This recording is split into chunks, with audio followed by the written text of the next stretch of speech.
Hi, everyone, and welcome into Don't Tell Me How to Fan. My name is Josh Albrecht, and with me, as always, is my good pal, John Taylor. John, how are we doing? Packers Bears, round 3. Here we go. Yeah, Josh, how are you doing? I'm feeling good. I'm wearing a lot of Packer stuff today. I wore the shame of just ending the season on a 4-game losing streak, but I was on record on this podcast saying I did not care. It did not matter. And so I'm not about to shy away from that now. It does not matter. I do not care. Okay. I just got to point out that this isn't the first time that we've been doing the podcast that has also been on the Wisconsin Sports Radio Network that has aligned with a game on a Saturday that has been just awful, awful performance from the Packers. And it's got me going, man, what can I change? What do we got to change on the show today to change the vibes? Yeah, how do we want to fix the juju for the game? It needs to be fixed. That's the main takeaway. Something's got to change.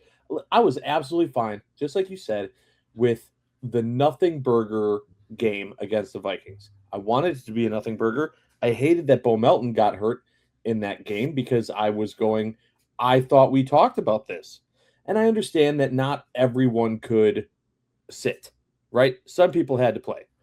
But that doesn't mean that, you still could be careful, right? Like, it is possible for players to just play at like 50%, not 100%, right?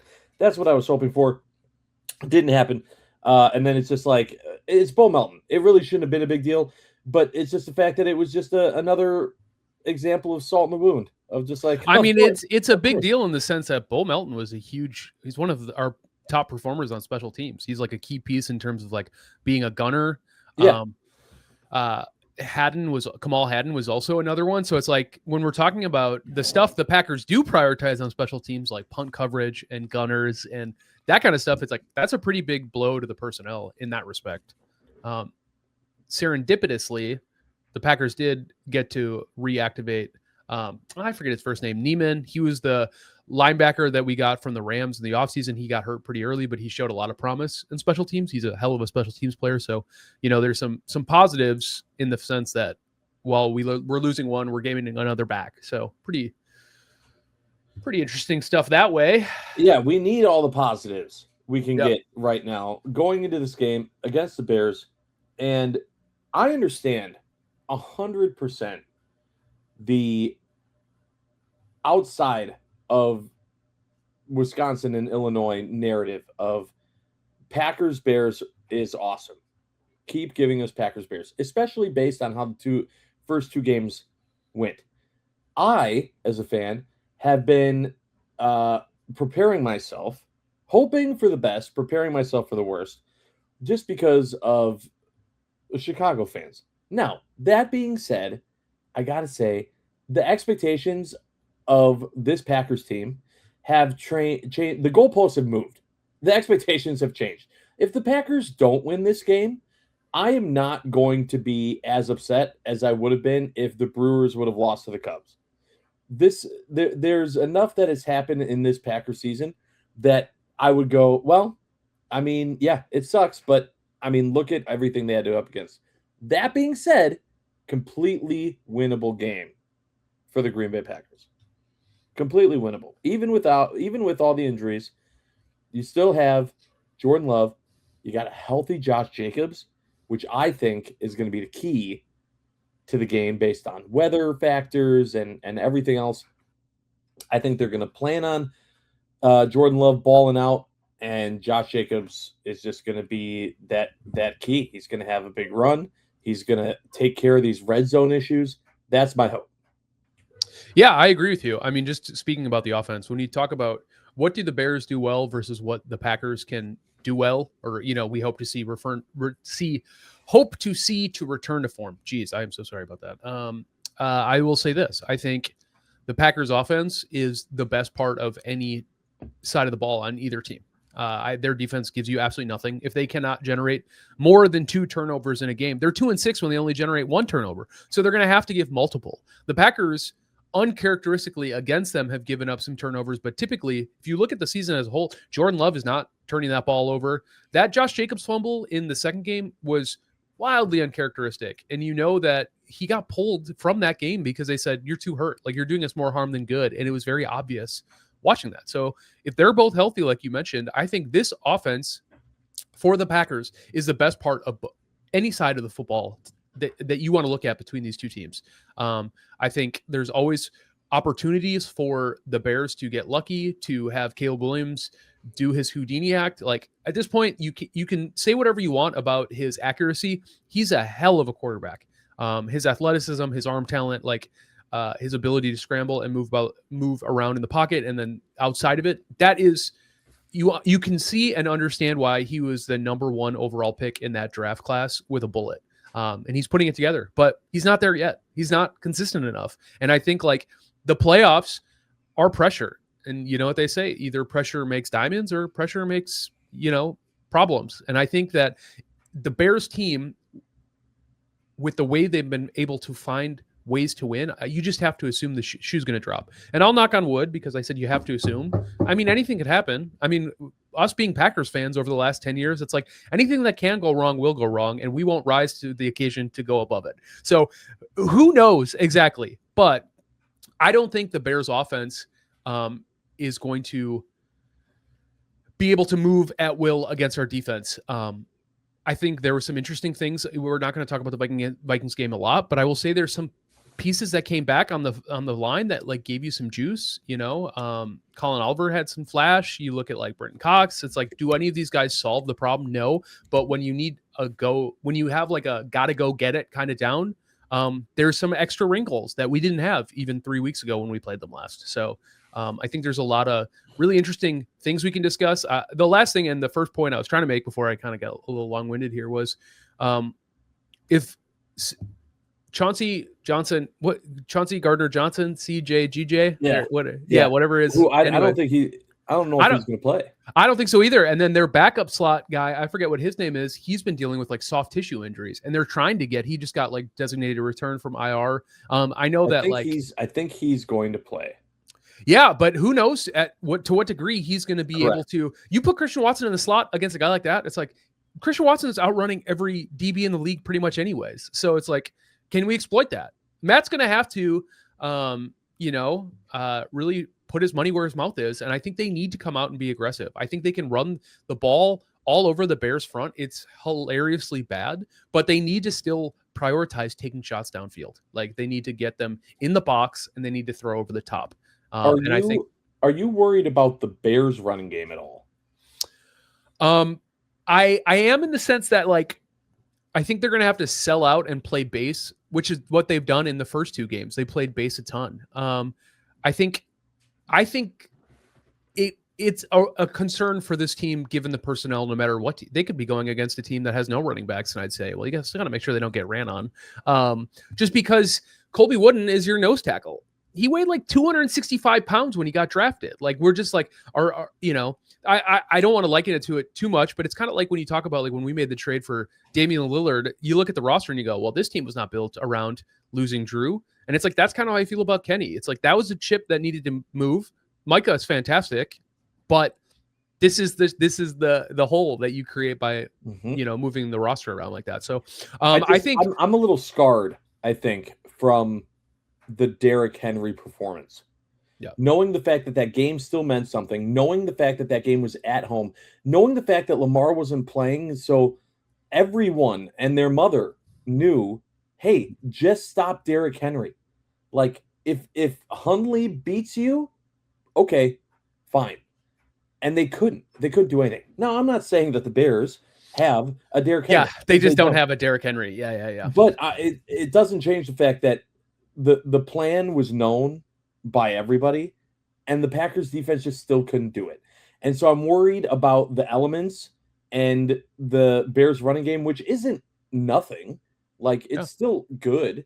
It's not Derrick Henry good. Yeah, it's competent. Don't get me wrong. Yeah. Like, if Ben Johnson was smart, he would run 75% of the time. The problem is the dude can't help himself. He cannot help himself to call trick plays, call a bunch of eye candy, really try to let Caleb Williams win this game for them. He can't help it. I think their path to victory is by running the ball. I think that they would have won that second game pretty handedly if they would have just committed to running the ball more, and they didn't. So it's a concern, absolutely. But I just think like you get our linebackers downhill. I think like if we play in base, I've been really impressed with McDuffie. He's very clearly better at crashing down on the line than dropping back in coverage. That's for sure. And then Lucas Van Ness, I think, has quietly looked pretty good. It's clear he's healthy. It might not produce sacks, but it's very clear he's healthy. And he's somebody who's always been billed as somebody who can help in the run game. You can kick him inside. Rashawn Gary, for how bad and how see you later he's going to be next year, like he is a very competent run stopping defensive end. So I just think you gotta just try to meet them 2 yards after the line of scrimmage and hope a couple 3rd and 4s. And then Caleb's just going to do what he does, which is maybe throw the ball right at a defensive back's fingers or in a beautiful spot where only Rome Odunze can catch it. We just don't know, but that's going to be the Packers game plan, you know? And I think the big thing is trying to figure out what can Hafley create for this defense to actually get pressure on Caleb Williams. Like, we need to get sacks. We haven't had a sack since the Broncos game. Yeah.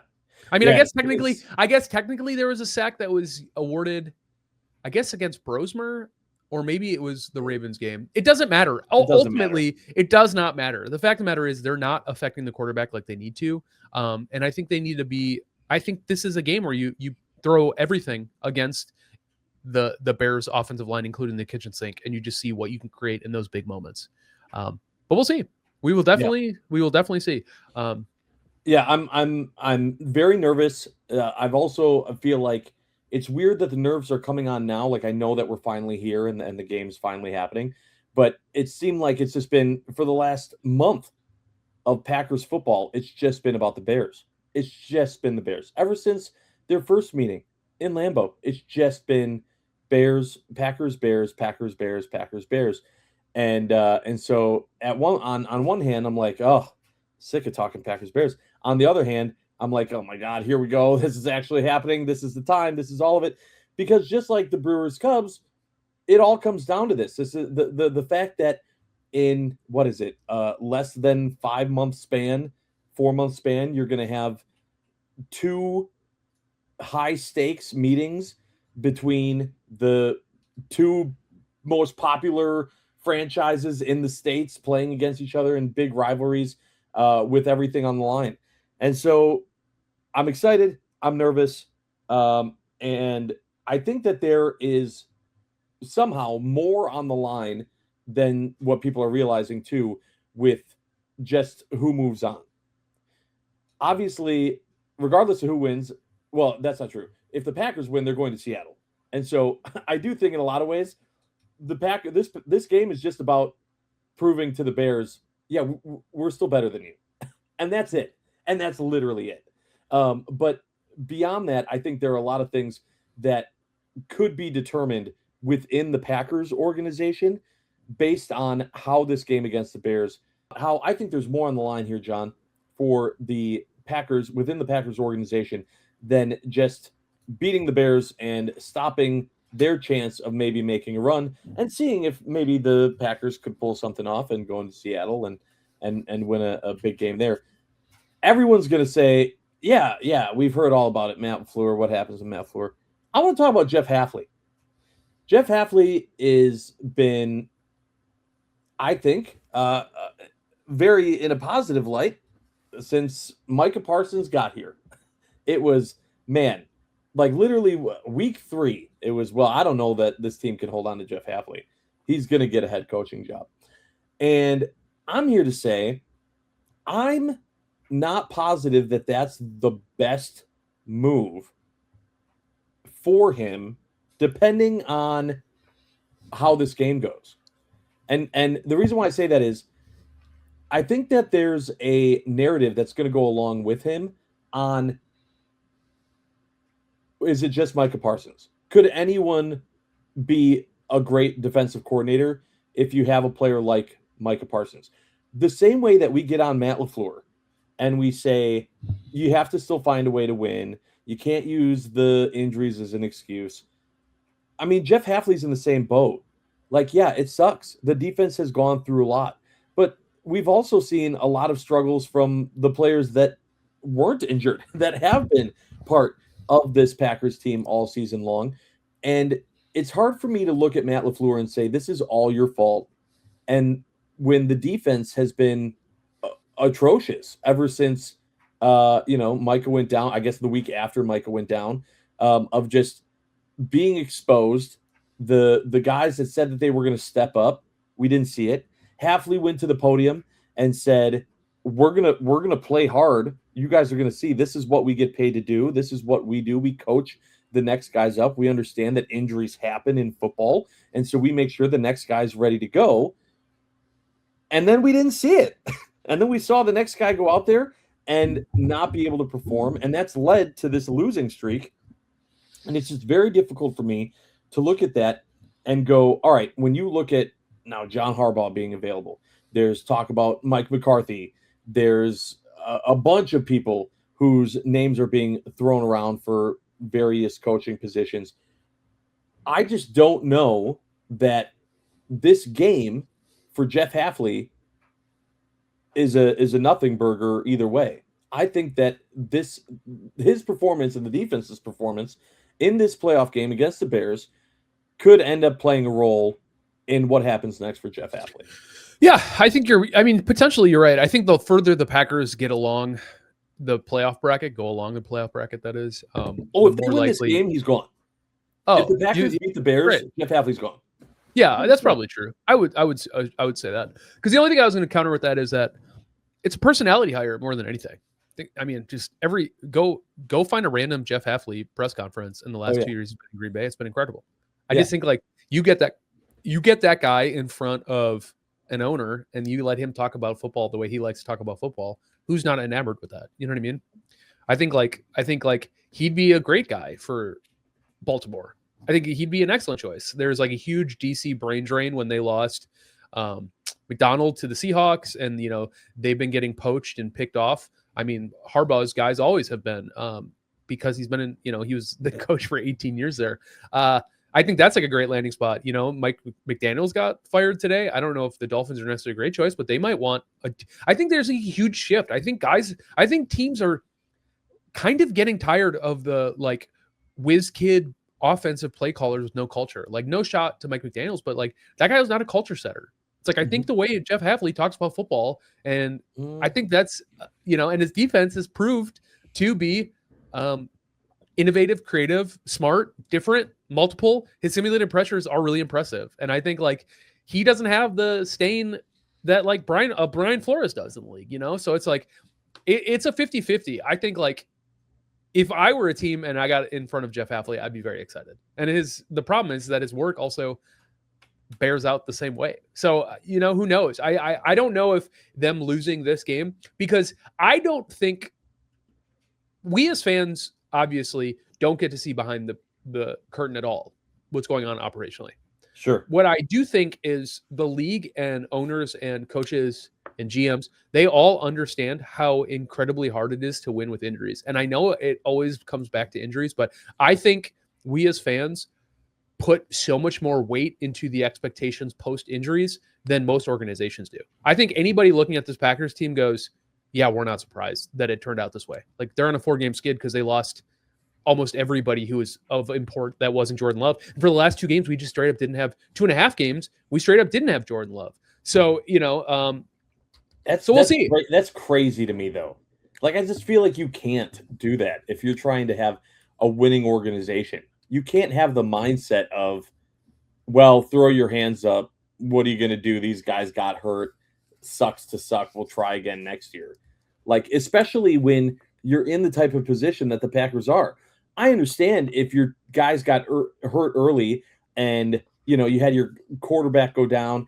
Heck, even if you're the Colts, right? The Colts started out super hot and then they lost their QB and, they end up not making the playoffs. That's still, in my mind, a different situation than what the Packers are in of, yeah, you had injuries, but you were already there. You were able to hang on and make it to the postseason. Now you can't.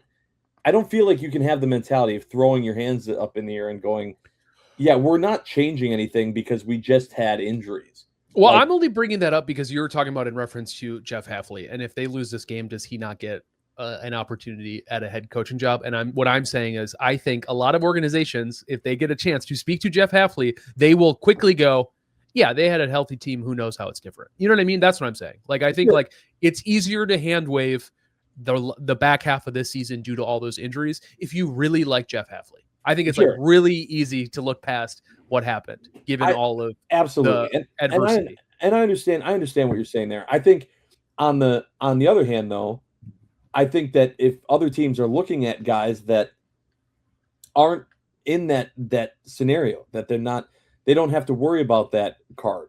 You know, let me ask you this: do you think that Mike McCarthy gets a job? Do you think he gets a head coaching job this year? No, I don't. I think he's a good coach. I really do. I just think the league is skewing younger. They want guys who can relate to players, and I just think that ship might have sailed for Mike McCarthy.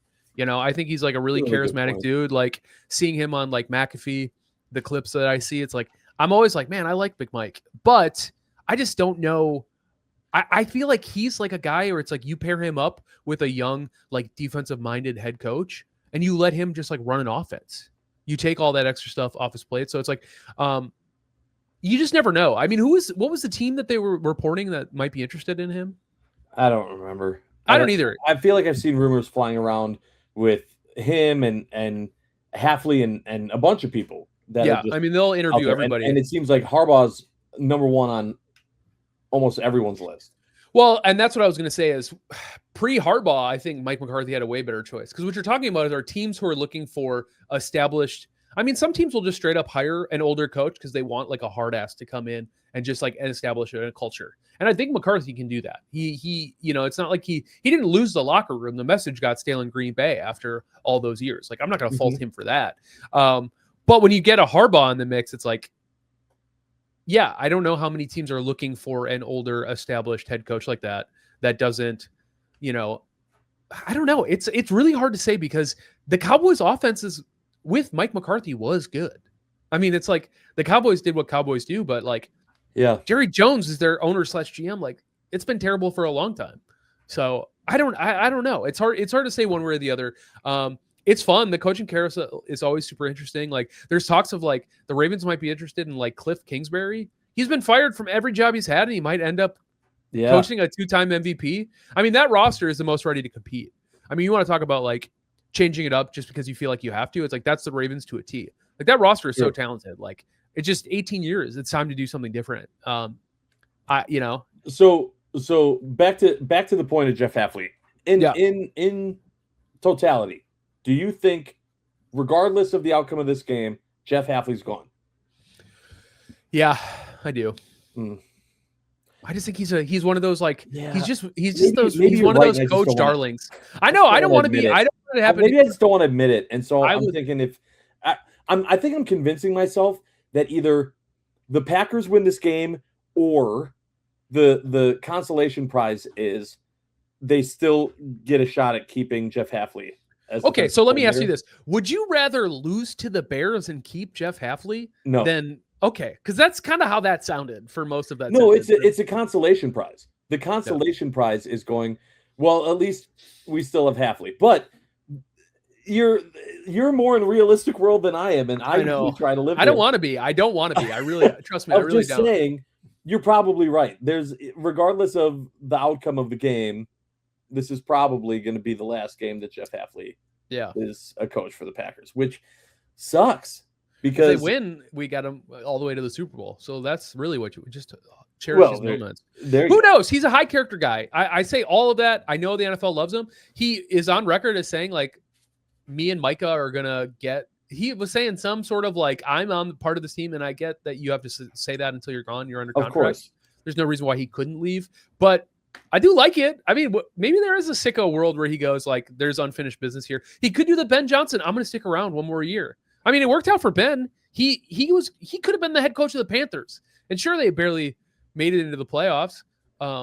But he waited, and now they're positioned well. I hate it. I hate that the Bears are further along than where they need to be. But really too quick. I think we were all aware that this could happen, but I didn't expect I didn't expect it to be year one with Ben Johnson. Year 3 was what I honestly thought. And by then I thought they would have gotten rid of Caleb Williams and tried to get with a different quarterback. Yeah. Well, I mean, I do feel good about the fact that at least Hafley's not going to go there because they're set. But I do think that it's going to come down to fit for Jeff Hafley and what he thinks would be the best decision for him, not just accepting a head coaching job, but with the right team. And I think you made a really good point. If everyone is saying we want Jeff Hafley and he can choose and he can go to Baltimore, boy, sorry, Packers fans. I don't know how you fault the guy. Yeah. That's a tough one. Yeah. That's a tough spot to be in. But I also like your optimism of going, who knows? Who knows? You just don't know. Part of having a great coaching staff is your guys get poached. That's nothing new. It's happened a few times here. His heir apparent here was always Campanile. I thought he would have been great, but he became the DC down in Jacksonville, and they're doing great. So, there's guys in the systems, there's guys in orgs. So, I feel confident that they can figure all of this out.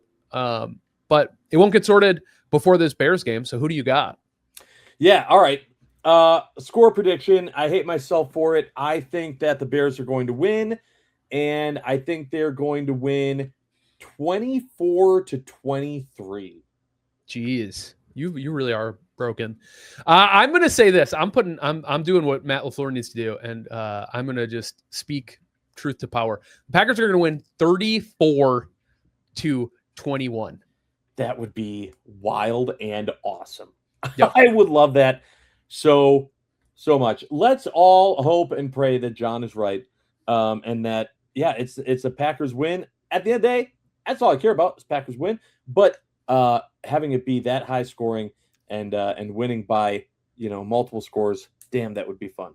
John, a lot of other things happening in the state of Wisconsin right now, which is kind of crazy because it's like, did the rest of the teams not realize it's Packers Bears round 3? Like, come on, just wait. Just can you not wait? And they apparently said no. And it starts with our boy Giannis, who, after all of these reports from Shams and everyone else saying this, that, and the other thing, spoke to The Athletic and said, my plan is to be here for the rest of my career. If they don't want me, I'm not the one in charge. I am an employee, but I plan to be here until I retire. I mean, first and foremost, was that not everything everyone wanted to hear? Through all of this, it was you just wanted to have someone say, from Giannis, right? It's not Giannis's agent. It's not whatever. It was, well, if Giannis would just come out and say it, right? Our friend Ty Windish, I feel like, has been losing sleep over this with the Eurostep podcast about just not being able to get a straight answer from Giannis, and then someone within the Athletic gets the opportunity to talk to Giannis, and he lays it out like that. Yeah, Sam Amick. He lives in the Bay Area, so it makes sense. It's funny. It's such an interesting. I encourage everybody to actually, if you have the Athletic, or I think the New York Times. I was able to read it for free. I don't have an Athletic subscription. It was via a New York Times link. Maybe somebody who sent it to me was doing some piracy stuff. I obviously do not approve of. Of course not. Of course not. But if you have the means to go read the full article, you should. I think him plainly saying things like, my plan is to be here for the rest of my career. That is not in my nature. I will never request a trade. I think that's all well and good. There is still some of that classic, I have the right to change my mind if circumstances or situations change. But this definitely felt to me like somebody on his team was like, hey, PR wise, that press conference you did when you came back was a nightmare. Talking about his injury, talking about how he was like the belle of the ball. It just was the wrong tone. So this definitely felt way more like maybe Giannis realized somebody on his team got in his ear and said, hey, whatever that was, this isn't it. We need to be a little more transparent. So I'm hoping that I don't think this is like a media ploy. That is not my angle. What I'm saying is I think he had the directive to say the next time I have an opportunity to shut down the trade rumor, I'm going to do it for the well-being of this team, which, he claims his home life is stable, so these rumors don't affect him. The locker room is all bought in, and everybody's on record as saying Giannis is bought in. We don't feel any of that trade stuff, but it still matters. It still is something that, because at the end of the day, like, they've been playing better since you've been back, but it's still not great. Still not great. No. But Giannis is doing everything in his power. I think last week when we were on the radio, we were talking about how he kind of lost him that game against the Wizards, which wasn't great. He's been playing fantastic.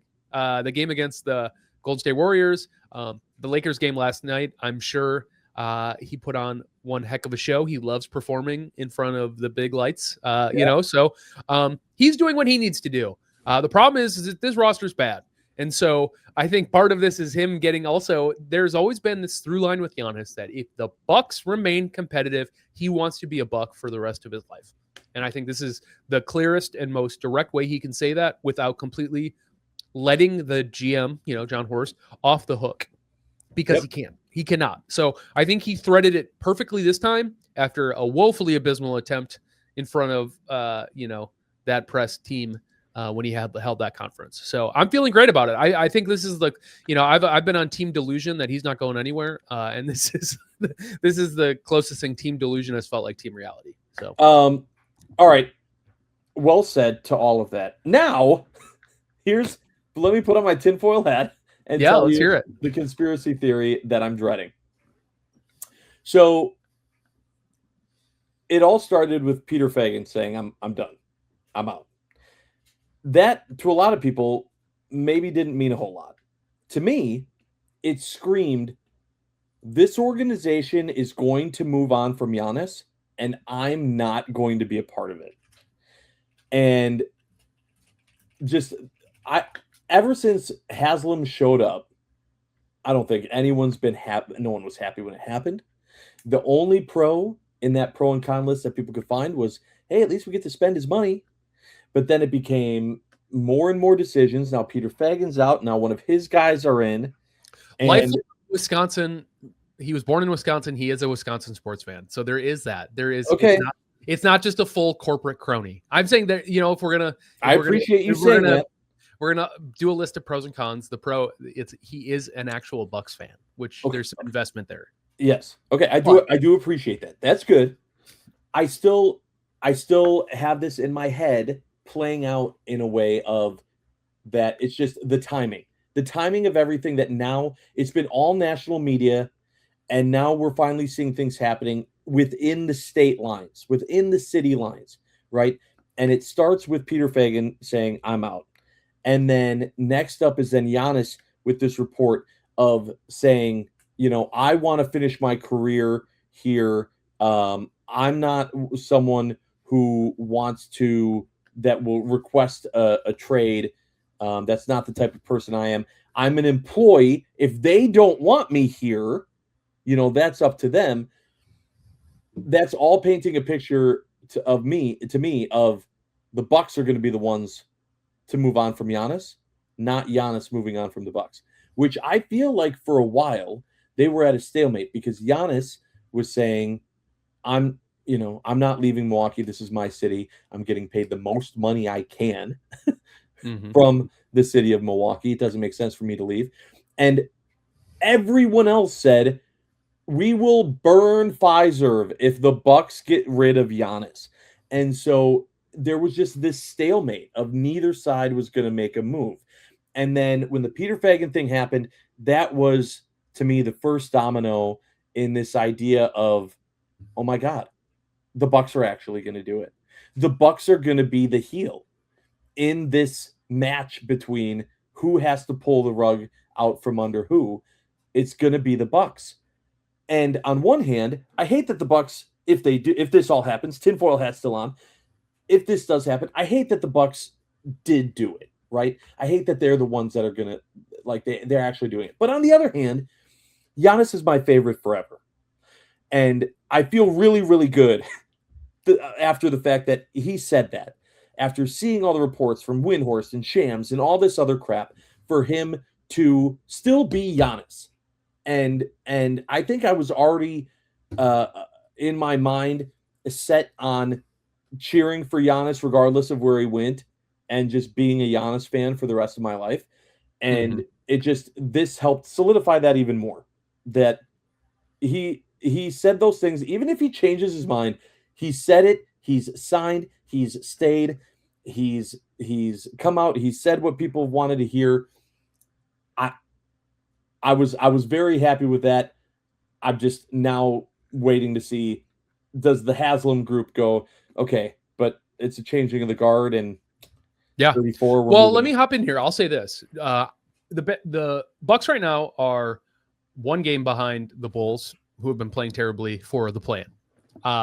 It is not unfeasible to think that if there is some sort of shakeup that keeps Giannis here, and they bring in and acquire a different player, some different talent, that they could easily cement themselves into a playoff picture. And they're only 4 games back from the 6th seed. Like a nice little stretch of winning, which they haven't been able to do yet this season, but it's not so far gone that I wonder if that's part of it. Is Giannis is reading the tea leaves going, okay, so I want to be a Knick. That's not going to happen.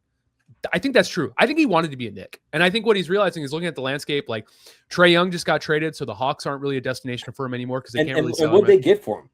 Like CJ McCollum and Kispert, like nobody. The Bucks would never make that trade. Well, it's for expiring. The Hawks want to get off that money so that they can go position the team with some other talent around Jalen Johnson. You know, it's a whole other conversation. But my point being, like, I think Giannis is reading the tea leaves and going, hey, the Bucks still might be my best chance. If I stay with the Bucks, I still might be able to get $275+ million if I sign that extension in the offseason. You know what I mean? There's a lot of reasons why Giannis would want to stay in Milwaukee. I think there's a lot the Bucks need to do. I don't want anyone to lose their job, but Doc Rivers at this point is a criminal. I don't understand.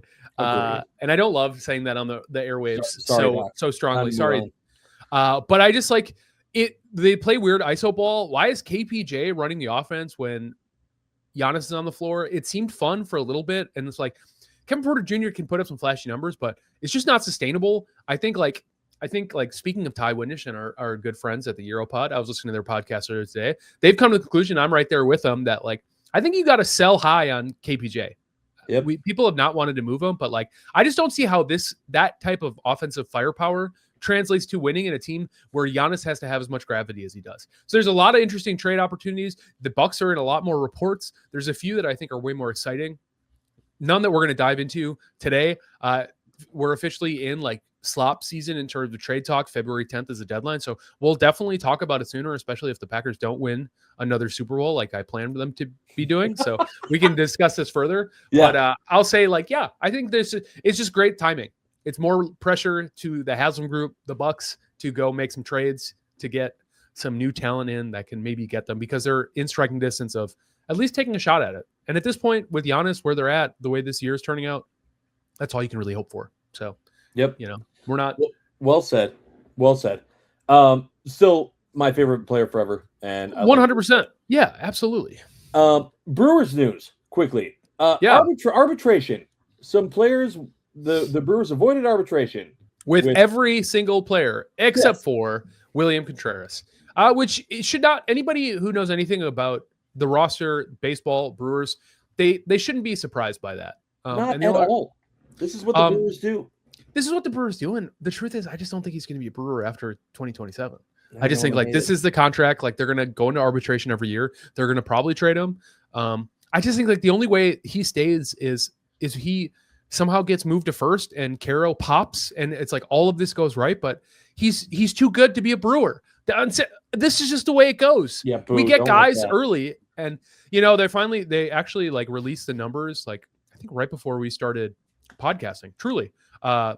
Now I'm dating it that we record on Thursdays. Go figure. But the arbitrating exchange, apparently Bill Contreras filed at $9.9 million. The Brewers filed at $8.55. That's not really that much. They're going to be arguing over peanuts. But at the end of the day, like, it's still fair compensation. It's not like they came in them at 2. I don't think it's disrespectful. I think Brewers fans are soured because Corbin Burns, one got so contentious and weird. It changed everything. But people learned about arbitration. People that didn't understand it had to learn it because of the Burns case. Yeah. So it's to be expected. It's an old system that meant to suppress player wages. I don't love that. But if you think the Brewers, the smallest market in baseball, is going to be the one that stakes a claim and starts divvying out full contracts, you got the wrong team, pal. Like, they can't afford it. So, they'll happily meet in the middle for these contracts until it doesn't serve them anymore. Like what makes you think this would be any different? So I'm seeing a bunch of people freak out online already, and it's just kind of like, it is what it is. He knows what the score is. This is what they do. And so, that delta is not nearly as bad. I was trying to find it. Did you see what Tariq Skubal filed at versus what the Tigers did? No. Tariq filed at 32 million and the Tigers filed at 19 million. Yeah, that's way off. Way off. You want to talk about contentious? That's one that's going to hurt some feelings. Yeah. Because the weird thing about arbitration, anybody doesn't know, is you're just arguing why your player isn't worth all the money that you said you'd pay them. So yeah, it creates feelings for sure. I'm hoping that this Packers-Bears game creates good feelings for us here in Wisconsin and Wisconsin sports fans across the world. Please, Packers, find a way to bring home a victory Saturday night. Would be amazing. We would appreciate it.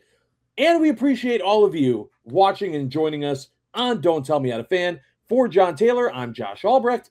Thank you so much. Tune in next time because we are not done yet.